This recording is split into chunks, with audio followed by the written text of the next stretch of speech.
बिस्मिल्लाहिर्रहमानिर्रहीम। अस्सलामु अलैकुम वरहमतुल्लाहि वबरकातुह। अज़ीज़ान मोहतरम, उम्मीद है कि आप सब हज़रात खैर आफियत से होंगे।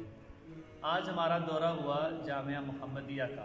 बहुत ही ज़बरदस्त इदारा है और यहाँ पर अल्हम्दुलिल्लाह बहुत सारे फ़ुज़ला यहाँ से दौरा हदीस करके निकले और कई ऐसे तुलबा हैं जो यहाँ से निकल कर बाकी बड़े जामियात में उन्होंने जाकर दाखिला लिया और वहाँ से फ़राग़त हुई। यहाँ के जो मेन हेड हैं वो मुफ्ती अब्दुल हफीज़ साहब हैं और नक्शबंदी भी हैं और जमीयत के भी वो रहनुमा हैं। तो आएँ आपको हम मस्जिद की थोड़ी करवाते हैं।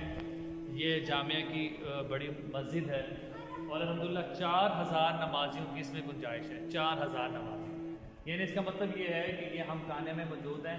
जामिया शरफिया से लेकर आगे तक कोई इतनी बड़ी मस्जिद नहीं है और अल्हम्दुलिल्लाह अभी तक ये ज़ेर तामीर है। और ये मस्जिद का बड़ा हाल है, पीछे मदरसा है और कमरे बनेंगे, वाशरूम बनेंगे, वज़ू खाने बनेंगे। तो इसमें जो हजरात, ये ऐसी चीज़ है कि जो हिस्सा डालने वाली है, जो अहले खैर हैं, जो अहले इस्ताअत हैं, उनको चाहिए कि वो इसके साथ ताउन करें और अपना हिस्सा भी डालें। और अगर कोई दाखिला लेना चाहता है तो यहाँ तो हर वक्त हिफ़्ज़ की भी क्लासें हैं और किताबों के भी यहाँ पर दर्जे हो रहे हैं। ठीक है, इंशाअल्लाह दुआ में याद रखिएगा। अस्सलामु अलैकुम वरहमतुल्लाहि वबरकातुहू।